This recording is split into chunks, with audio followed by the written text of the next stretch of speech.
here we are. We remembered to press play. We remembered to press play. We remembered to turn on the mics. The mics are recording. At levels that might even be usable. I'm not going to jinx anything. I'm not jinxing anything, but things are already going a lot more smoothly. So, happy Pride, everyone. It is June, and this month we completely skipped the intro and we're just going into it, aren't we? Well, my name is Iona. And I'm Eli. And this is Queer Reviewed. And it is June, so we were doing a double feature for whatever reason we decided to do that. Pride is the reason. Pride is the reason. But we ended up with, I had never seen Girl Interrupted. And I'd never seen Velvet Goldmine. And those two came up completely on a randomizer because we have a list of 43 or so movies. And that's the main list. And that's the main list, so... So this is going to be a year. Or two. A lot of movies. A few years, maybe. We'll start doing miniseries. Maybe. But, yeah, so what did you think as a movie of Velvet Goldmine? It was not what I had expected. Mm-hmm. Don't judge me here. Mm-hmm. Every once in a while, I do get David Bowie mixed up with Billy Idol. Don't know why. You know, if you hadn't... I'm not being rude. If you hadn't really been alive during either of their careers, I can see the visual over it. Especially when he went Peroxide in the 80s. I can see how you would mess that up. So, I really enjoyed it as like just a film without over analyzing it or anything. I thought it was really entertaining. I did enjoy the time jumps and realizing that it was through like different lenses of narration and everything. I enjoyed that. What did you think about Girl Interrupted? So my familiarity with that up to actually watching it was when the movie came out, they would rerun the trailer on TV like a lot. So I more or less knew what happened. And it's surprising, you actually do get a lot of the movie out of that trailer, it turns out. Yeah. It's a very good movie. I think they did a very good job of tying up every single thread, even if it wasn't particularly typically necessary to the plot. Somebody adopts a cat at one point, and somebody in the background talks about sending out for a, litter box for it. What was the cat's name? I'm sorry, I just watched it last night, so I can remember it's Ruby. Okay. I think Ruby was essential to the plotline. That's true, and also that cat looked like it was having just the most pampered days of its life. Yeah. Just everybody crowding around and like holding. I don't think that cat walked more than once. No. Beautiful, some kind of a Russian blue short hair. But yeah, we can try to. We didn't plan for these to be the two movies. They just happen to have a lot of similar themes. And honestly, kind of structure. There's a non-linear structure to both of them. Yes. You get Girl Interrupted very in segments out of order because some of it's flashbacks that she's having to work through. And, she does narrate it. It is a partially narrated, partially not film. And with Velvet Goldmine, everything is just jumping around. There are segments from like when this one person was a child, right? And then they show the main character, and then the other thing I appreciated, while the story did center around Brian Slade, he wasn't necessarily the main character. Right. It was the idea of chasing his legend. Yeah. And also the effects that he had on everyone that was involved with him. Yeah. I think that the trauma surrounding him, if anything, was more of, or I won't say trauma, more of his the experience of him was central. Like, was the main character instead of him. Yeah. Yes. And I think a lot of it is sort of explored blatantly with him, like, picking trinkets off of people variously as the movie goes along, but it's what he takes out of those relationships and never ends up giving back and just incorporates into... He's an amalgamation of all of the people that were close to him. Yeah. Even... because, you know, he does go on to, you know, have an affair with the kind of vague amalgam of Iggy Pop and Mick Ronson. They reference some real life things that happened in the movie. But, like, the character that would have been his wife, like, even to some extent after he meets her, he starts letting her dress him more like her, and yes. He's wearing her makeup and all of that. Yes, because he really brings out more of the, like, normal makeup, like from the eyeliner and everything, after her. Yes. But he brings out the glitter after meeting Kurt. Yes. So, yeah. Because remember, it's not David Bowie and Iggy Pop, it's Brian Slade and Kurt Wilde. And yes, if you were wondering, a 90s film with Ewan McGregor in it, surely, yeah, you see the dick and balls.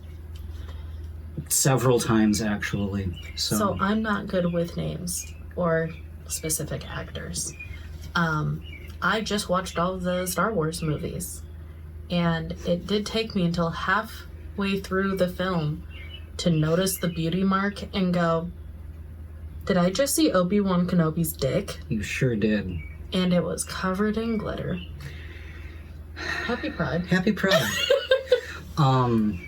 Yeah, no, that is definitely okay, so if you have not seen this movie, what Velvet Goldmine is a Todd Haynes film from 1997, and it was sort of a heavily fictionalized biopic of the, like, I would say first 5 albums worth of David Bowie's career. But a legally distinct character, because of course it's a complete work of fiction. Of anyone from the era that they managed to get music from, they actually asked him. They actually, like Todd Haynes and I guess Carter Burwell at that point, because you get a good Carter Burwell soundtrack out of it too, baby. Anyway, they actually fully asked him, like, hey, like, we made this legally distinct so nobody is saying anything about anyone, but, like, would we be able to get a couple of your songs for this, maybe? And I believe that I'm paraphrasing so hard.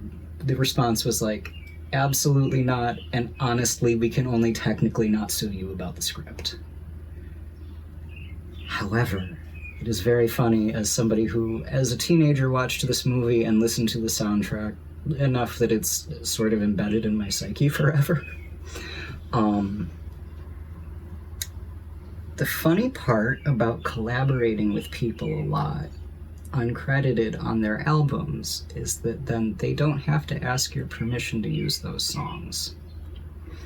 And there is a Lou Reed song, Satellite of Love, where, I'm sorry, it is unmistakable whose voice you're hearing in the background in the outro of that song. He definitely was doing backing vocals for that, so they did actually get him on that. And I think that was, respectfully, so fucking funny. Yeah, that was a really nice touch, and it was at the very end of the movie, right? No. Which song? Satellite of Love was... No, Satellite of Love. Okay. I was thinking of the song towards the end. Sure.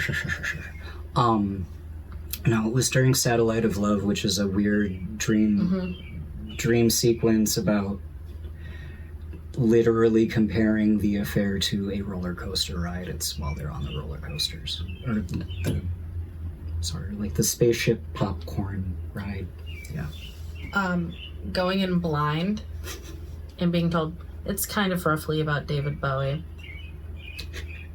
And then you turn on the movie and immediately there's a UFO. Which largely does not get referenced ever again. It was my favorite part of the movie. So the movie opens on essentially the insinuation that Oscar Wilde was a foundling left by aliens. And you know what? I'm here for it. Again? They don't bring it up again. They don't bring it up again, except that the pin that everybody Yes. keeps stealing from each other was like the brooch that was on the baby's The like baby when he swaddling was left, blanket.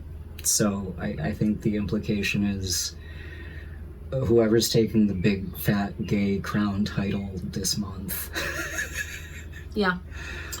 um, And so, yeah, it opens to that. They start to introduce the different characters, and they get into. It starts off first that he's already a star, and he's faked his death. it is. It opens on a fictionalization of the very last show of the Ziggy Stardust tour, where he was just like, and that was the last show. Except that in the movie, he fakes his own, like somebody in the audience shooting him, essentially. So it's sort of like a newsreel of people who were already super fans leading up to that moment. And realizing, oh, it was a faked death, and how it affected them, and as you could guess. You know, public backlash from the fans and all that. Yeah, and he's still missing. So even though the death is fake, nobody knows where he went. And then you meet one of the main characters, which is the reporter. What was his Christian name? Bale. Oh, fuck. I don't... Oh, my goodness. What was his character's name? And we're taking a Google intermission. Oh, my goodness. So, Christian Bale's character is eventually the reporter who is trying to figure out what happened about a decade after that. But he had also been, as a young man, a super fan of Brian Slade because he essentially realized he liked guys because of the album is like kind of an amalgamation Arthur of Stewart. Arthur, thank you. You know, Arthur was a super fan, and when the Brian Slade album came out, that was kind of an amalgam of Man Who Sold the World and Ziggy Stardust. Pretty much, it intercuts some of him, you know, going to London and getting kicked out of his house and stuff like that. So, And then you get the tie behind why he was asked to be on the, 10-year later yeah, article. And that's kind of the premise of the movie. He's trying to get information about the faked death and what happened to him after the fact for the 10-year anniversary of the incident. And tries to contact as many people as he can. His ex-wife, yeah. all of his old lovers. Like his first old manager before he met Kurt Wilde. I don't think he manages to talk to the second manager, who was played by she now goes by Susie Eddie Izzard. But she played his second manager during the more glam years, and I really love the part with his first manager, because there's this whole extended sequence. It's where Brian Slade goes into the bar where he meets his wife for the first time, and it's these three super old, super prissy, late 50s into the early 60s queens talking just the most fluid Polari. Sorry, I wanted to do it before it was cut off. It's got to be once an episode, don't worry. Yeah, and this is why vaping is bad to kids.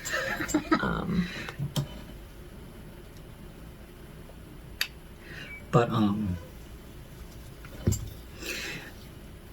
so it is in the fictionalized version. The singer's been missing for, you know, a decade at that point, and like he figures out eventually that this new different pop star who's like slightly a conservative darling now is Brian Slade, which in real life obviously he still just had his whole normal career, but like Yeah. And you find out eventually, like, Arthur had actually been at some of these very important concerts. Like, he was at that last concert. Like, he watched the fake shooting happen. Like, he was at a concert that it turns out a couple of weeks later, because you learn eventually he didn't tell anyone but his manager that he was going to do this. So his wife, who he was still legally married to, thought he was straight up dead for 2 days. 2 days. Nobody remembered to tell her. Yeah. So that was crazy, because I thought she was in on it until they interviewed her, and then you see just how. Also, her name is Toni Collette. Toni Collette. Girl, where's your Oscar? She's so good in everything. And anyway. This was also the youngest I'd seen her, so that was crazy. I hadn't seen her. This was the earliest film. Okay. So it was nice to see her at the beginning of her, like, towards the beginning of her career, versus more of the roles that she does now. I know she's more of a thriller / horror queen. Oh. I know that she is very known for Hereditary. Yes. But... Well, no, I know... She was the mom in The Sixth Sense, wasn't she? Yes. Yeah. Huh. Anyway, Toni Collette, delightful as ever. Yep. Fictionalized version of David Bowie's first wife. I don't think they even changed her name that much. It was, Mandy instead of Angie. Yeah. But it was an interesting perspective of... Because their whole marriage has been an open one, and an openly bisexually open one for both of them. Yes. But the moment he actually feels some kind of creative interest in Kurt, it's like... That's too far. That's too much. Mm-hmm. And everything's fine until feelings are involved, and there's mutual, like, creative respect. And you see that when he starts getting involved with Kurt Wilde, the American, grimy proto-punk rocker, yes. And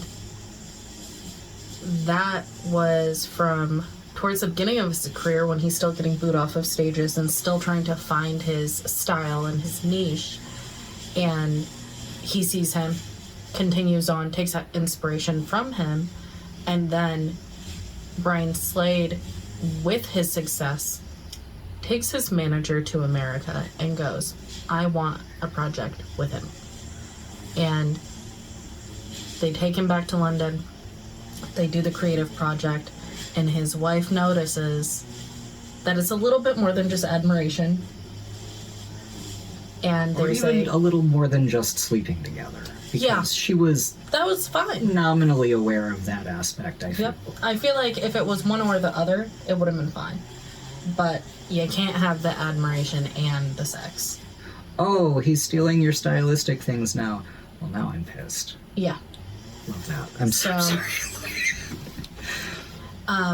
I do like the press conference scene where they do openly address the bisexuality. And the one reporter goes, well, wearing the makeup, aren't you scared that you're going to be considered gay?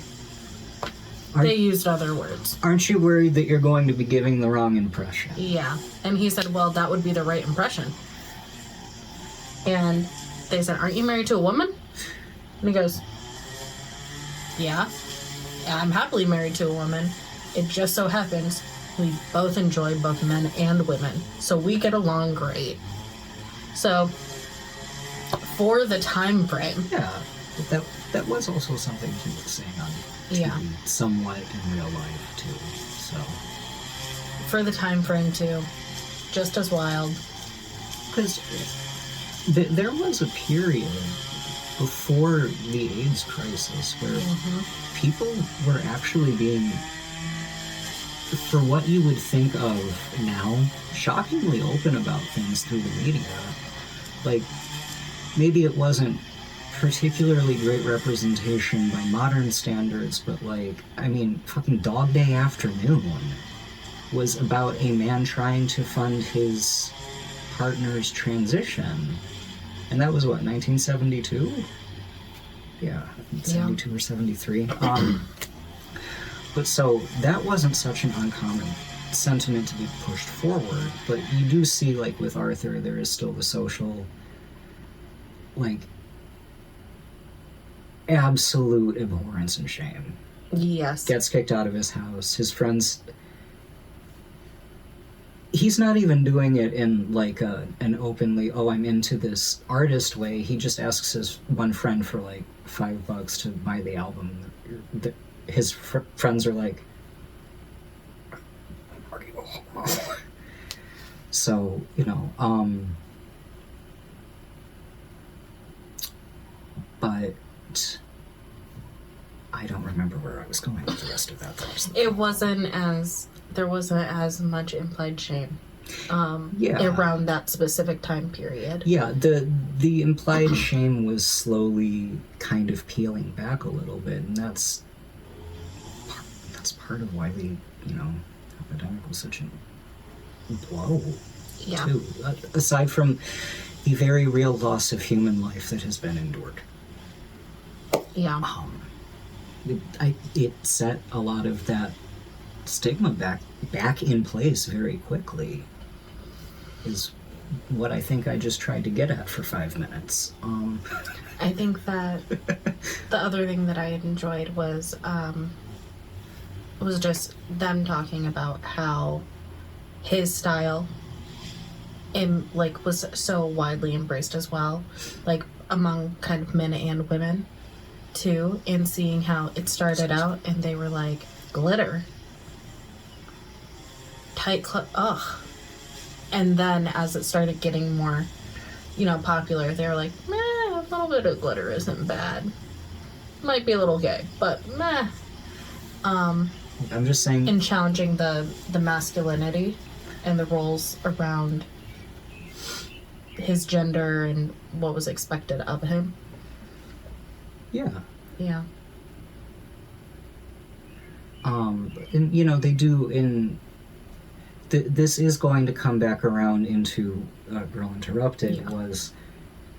They do get into their childhoods a little bit, and one or two of the characters had some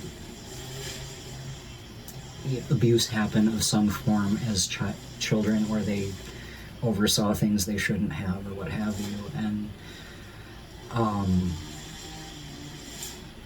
as uncomfortable as that is, and like it's something that would happen. Mm-hmm. It's probably something that still happens, but like sometimes people come to this part of themselves through less than ideal and frightening situations occasionally. Yeah. Which, as much as I hate the trope of queerness is rooted in like some form of trauma. Oh, it's just a result of the trauma. It's a result of the trauma and the abuse made you gay. There are roots, especially in that time frame, where that's their first experience of anything with the same gender. Well, sure. Or yeah. So while I dislike it, it's a historical fact Yeah. of life, because if you're living in a situation where the only possible expression or access to it is something shameful and criminal, then I think that line stops existing at some point, so other awful parts just end up coming with it, because it's just hidden awful shame. So how is it any different from any of the other hidden awful shame?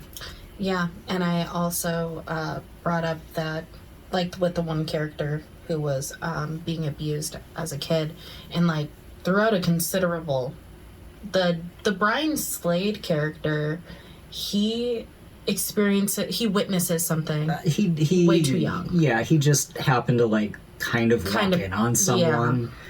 The Kurt Wilde character, he had prolonged He was being abused by his brother. abuse, and that's a good example of like starting out from a very like unhealthy. But see, the other thing is that I thought was interesting too is I've seen this movie a couple of times, so it took me. Obviously, I realize this is a very long time ago, but they send him away for shock treatment, and not the brother. Yes. And the brother, in the last scene after the shock treatment, still blows him a kiss or winks at him or something. Yeah. He insinuates like, this is still fine. Yeah. So it's the literal victim blaming. Yeah. So he is coming from this already unhealthy home where he should have learned the foundations of like some sort of love, care, anything, but instead he's coming from that, and then he's walking into another kind of unhealthy dynamic, and it's like, well, at least it's not as unhealthy But as what I'm used to.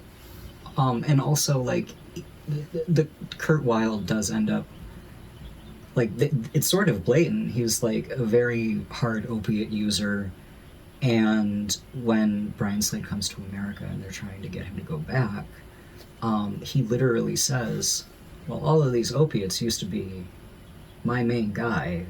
Maybe you can be my main guy now. Mm-hmm. That's certainly going to be a recipe for a nice, stable, healthy working relationship, eh? Yeah. Yeah. With their wife in the background.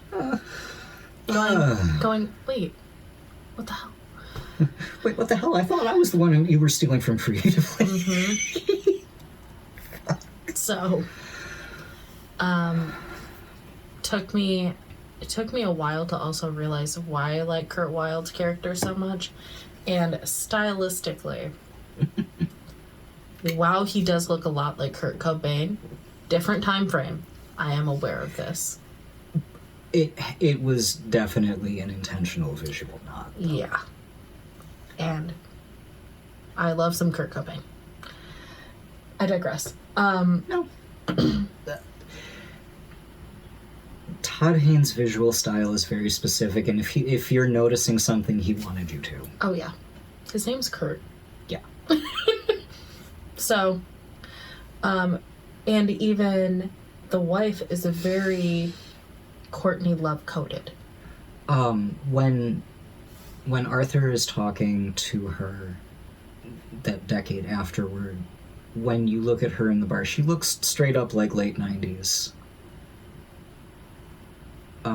Post the tragedy, Yeah. Courtney Love. It's very noticeable when you see the scene where she actually goes to one of Kurt's concerts after Brian's supposed death, or the faked death that they now know is faked. And you just see them kind of share a moment, and it's where they're just kind of existing within almost the trauma bond that they have over this man. Yeah. Like, they hug it out, like they ask each other if they're okay. Did you see him out there? I didn't see him out there, did you? No. Well. Still missing. Yeah. So, But at least it wasn't a stereotypical, like, bisexual. yeah. Right. Bisexual? You're cutting that. At least it wasn't a stereotypical bisexuality is evil Right. take. It was just, this guy is a lot. This guy is a lot, and sometimes when all you're thinking about is your creative success and you take a whole fucking lot of cocaine about it, It consumes you. it consumes you. And you end up consuming everyone else around you. Yes. So, overall, really enjoyed the film. I do think that I've seen other films that have taken like bits and pieces from as inspiration, and you can definitely see it. And I'll bring that up probably after we review those films. Yeah, no. You can tell when somebody has seen Velvet Goldmine and they want you to know it. Respectfully, season 3 of Interview with the Vampire, you can't tell me they're not pulling stuff from that for the way that he's telling about talking in his flashbacks about his childhood. Can't wait to watch season 3. But, God, we can get into that whole mess of a can of worms some other Are time. we doing that for Halloween? Are we good? Stay tuned. The The movie. I'm thinking, because we got Interview with the Vampire, but we also do have Queen of the Damned as a film. Yeah, we do. So we can talk about. God, I don't know. Technically, does Queen of the Damned count for anything? I've never seen it. For real? Okay, I know I'm gay, but come on.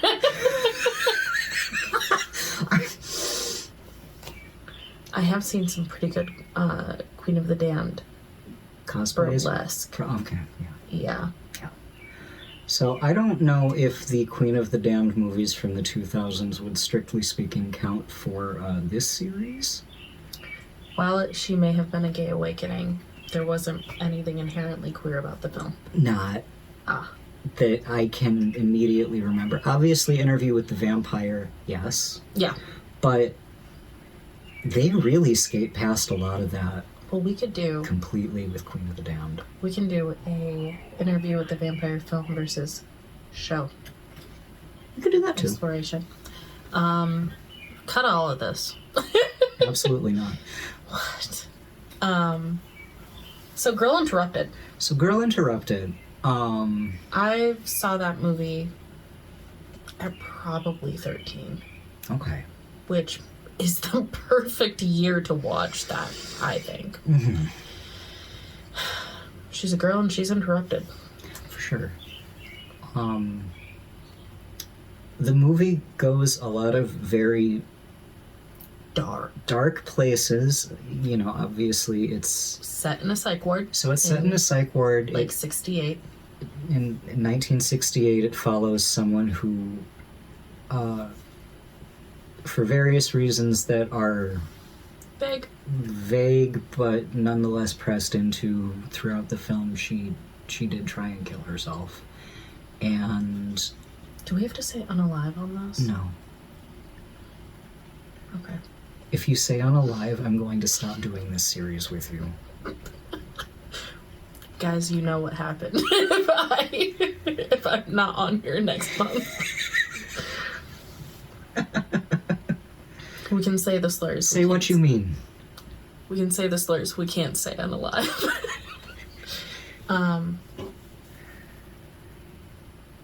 Yeah, because we don't do much censoring of this. I am not interested in coddling the algorithm.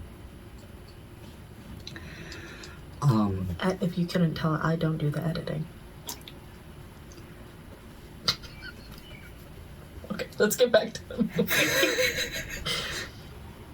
So, yeah, no, it follows her navigating life through a voluntold psych hold. Yep. She did self-commit by signing the papers, but she was pretty much... When you live at home with your family and you're picked up from your therapy appointment to go straight to a psychiatric center.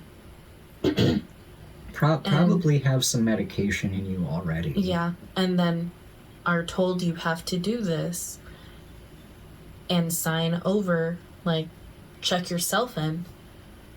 You don't really have many options except to do that.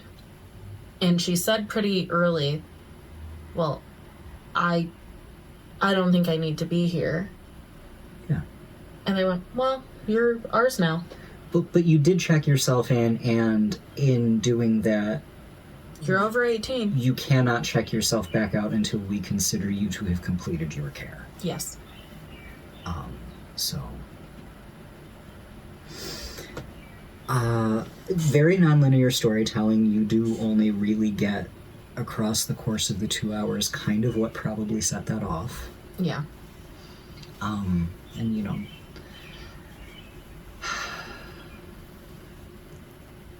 so the way in which this movie ends up ultimately not just being about these very close female relationships that develop within the ward is towards the end, Angelina Jolie breaks her out.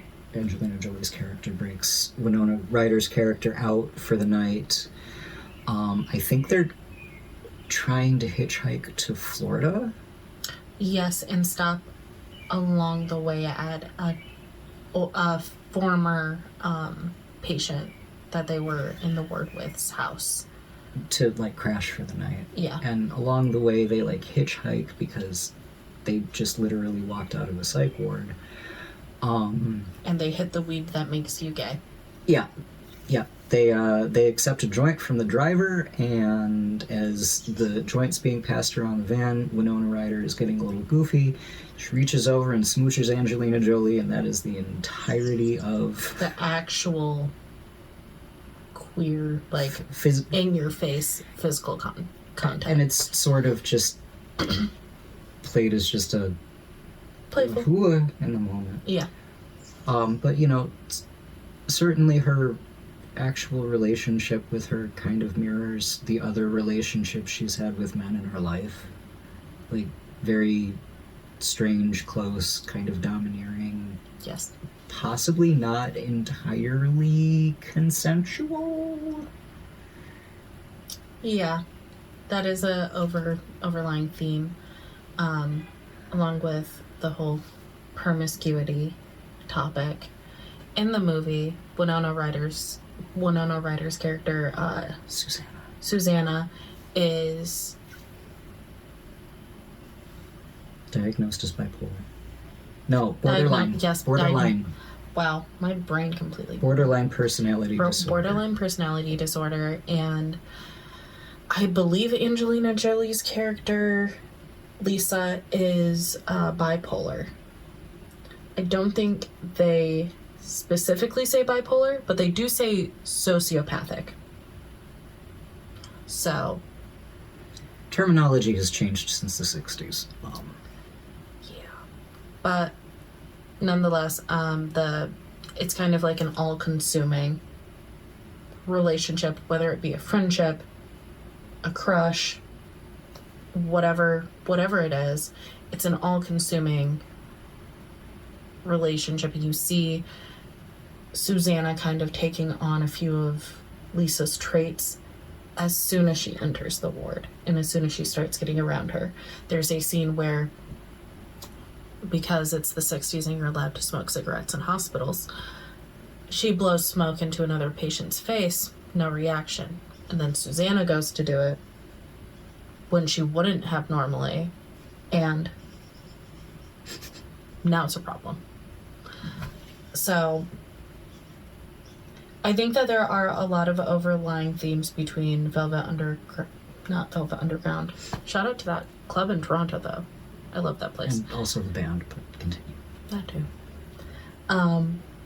Velvet Goldmine, there's a lot of overlying themes between it and Girl Interrupted. Yeah. And similar time frames.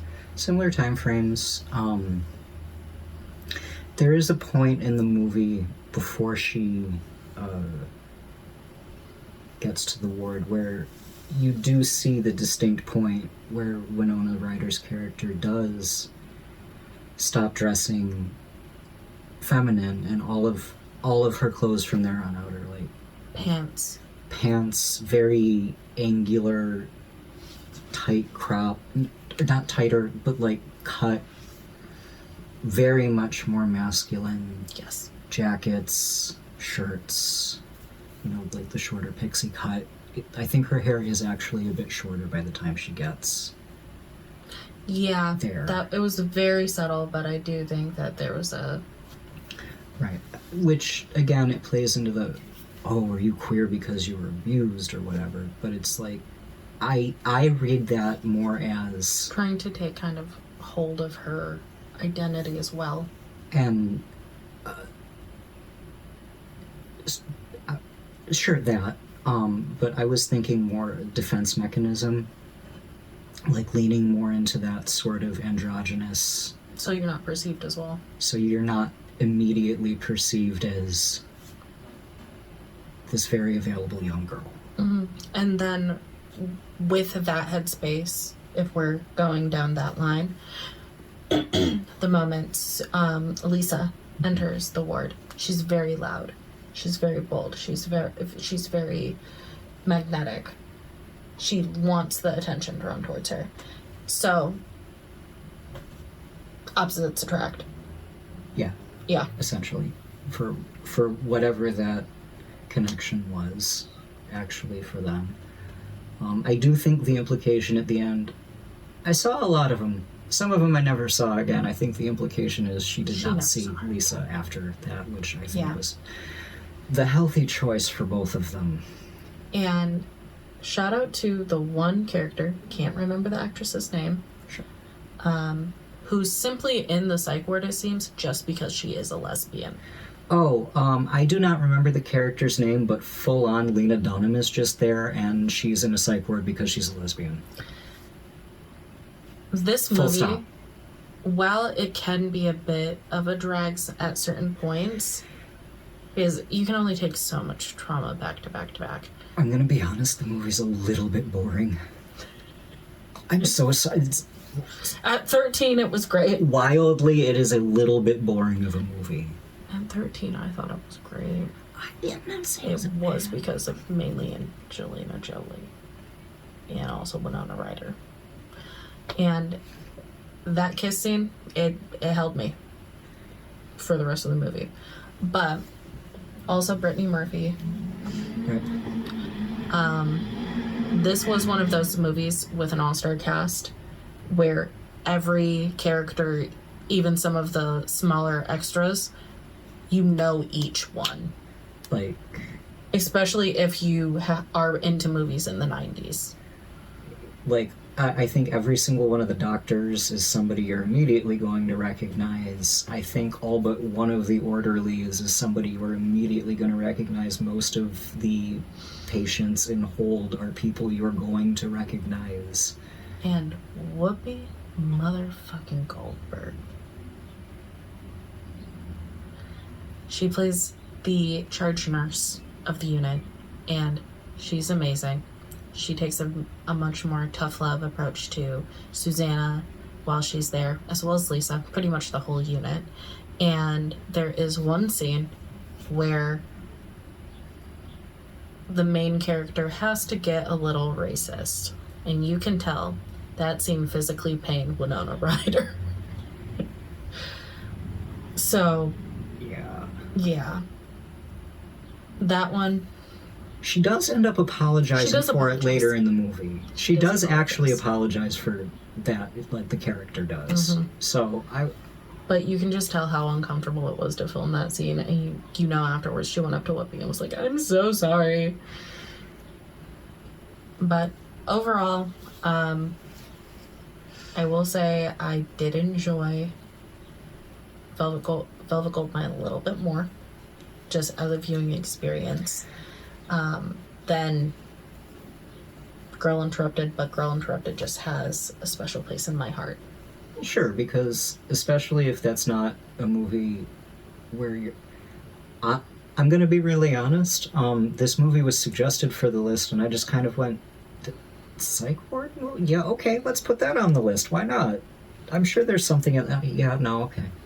Yeah. And then I, looked it up online later, and it is sort of widely considered like, well, that 4.5 seconds had an impact on me as a child is kind of a widely shared sentiment. It was very impactful. So,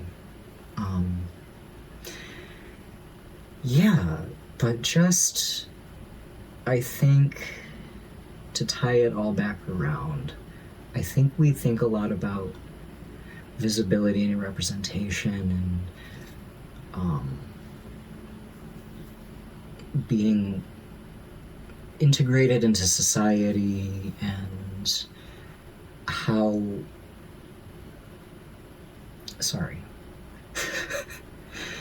I think we think a lot about visibility and representation and like how the plot is treating something rather than, does this actually feel like somebody's lived experience? Would this have actually been somebody's lived experience at the time? Like, I don't think anybody was having a coming out scene No. to their parents in 1968 that wasn't just gonna, And tragically. and tragically in some capacity, Yeah. like, that was mostly not, That was mostly not the case. even where I think maybe people's families were on the more supportive end, Mm-hmm. it was, It was more supportive in the sense of, we're not going to disown you, but we might try to help you go to conversion. yeah, Yeah. essentially. But like, when it's just something that's more normal and it's not treated as part and parcel of being some kind of a evil, Yeah. or shameful, or something that has to get hidden and not talked about, and it only ever happens in tragic and abusive situations and no one would ever actually pick it. That's not true, and that doesn't have to be true, and it doesn't have to be just the assumption that everyone must be straight unless something happened to them. Mm-hmm. Like, something has to have happened for you to be this other degenerate thing. Yeah. Um, I think that when we're viewing, movies yeah, also that are just from a different time frame, like you said, taking into account a lived experience or what would be realistic for that time, yeah, that's really important, because while Girl Interrupted wasn't loud about the queer part. the queer parts, it was subtle now for nowadays standards. Yeah, That's something you do with your girlfriend, when even if you're straight. yeah. But it was very intimate given the time. Yeah. And I think that there wasn't a specifically negative reaction from the other character too. yes, Like, she just kind of brushes it off and it's just a thing. well, she already had a very close friendship or more with a previous inmate, Jamie, Right. who she mistakes Susanna for towards the end of the movie Yeah.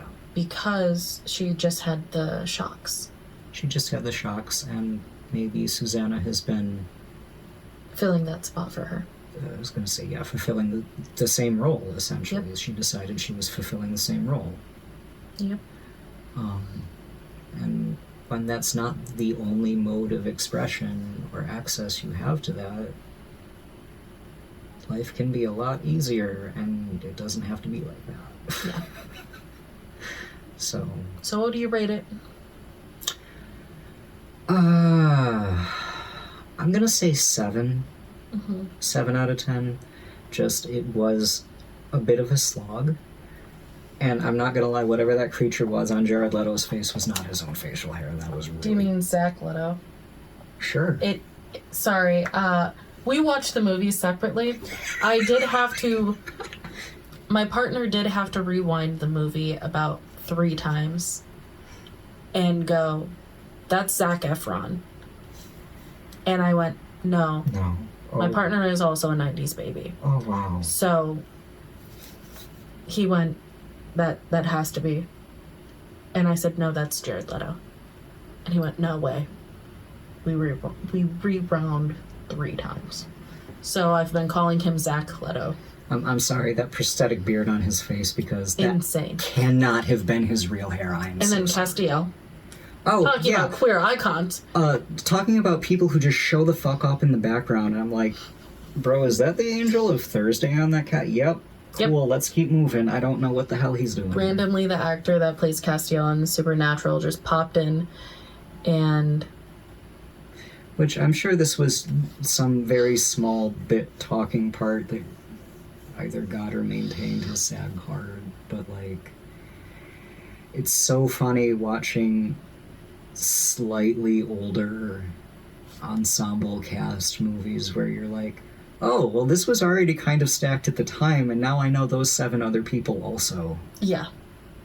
So, I'm gonna give Velvet Goldmine a 7.5. Okay. I'm not factoring nostalgia into Girl Interrupted. A 7 is kind of generous for me. I would say probably a 6.5 for Girl Interrupted. Okay. But yeah. If we want to stay strictly as a movie, I would say Velvet Goldmine hits a solid 9.5. I know that there's a lot of nostalgia in that for me, but like, I could do a whole rambling 15-hour series on that movie because I love all of the music, I love all of the set design, I love all of the attention that they were giving to, if not necessarily copying real life exactly, just making it feel right to the period. Yeah. And just that insane attention to detail on it. You know, I don't know what doesn't exactly make it I honestly think it's because I don't understand.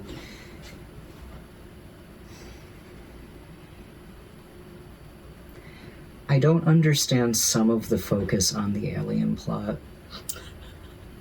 It was just for fun. No, but it's just, I think it's, I understand they were talking about passing the legacy of whether or not being open about it is okay. Because, of course, Oscar Wilde was actually jailed. Yeah. And that's the other thing is that I think we were talking about was the movies we've even watched so far were both made in and set in, at least in the U.S., like Lawrence versus Texas hadn't passed yet. So right. There were states in the United States where it was explicitly illegal to participate in homosexual acts up until 2003. So, like, be gay, do crime is, like, kind of not a misnomer at all. Legalize gay is, like, not a misnomer at all. Like, we're talking about time periods where even here it was still actively illegal to some extent. Yeah. And how does that not carry stigma with it to begin with? So, when you kill the stigma, it can just be normal. So,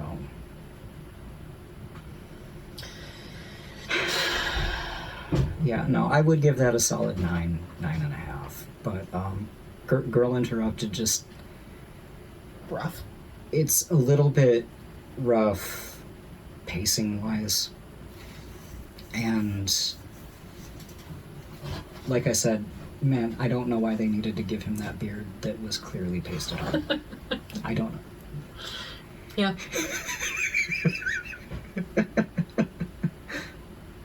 I'm gonna go as him for Halloween. Okay. I'll make it work. Love that for you, bud. We'll let you know next. We'll let you know somewhere on the socials what we're going to be doing next time, because I think it's going to be the spin of a wheel again, but it will only be a single movie next month, I think. Unless I'm joking. We'll see where life takes us. Well, happy Pride, everybody. Happy Pride. Be gay. Do crimes. Do crime if you want to, honestly. Do some crime. Like, little ones, maybe. Big ones, maybe. Yeah. Depends. Yeah. On the crime? I'm getting caught. Mm-hmm. Well, I remember, like Corky said, she wasn't doing time for the crime, she was doing time for getting caught. See you next month, folks. Thank you so much for sitting with us once again. Have a good one, everyone. Queer Reviewed is a Bunt Rotation production.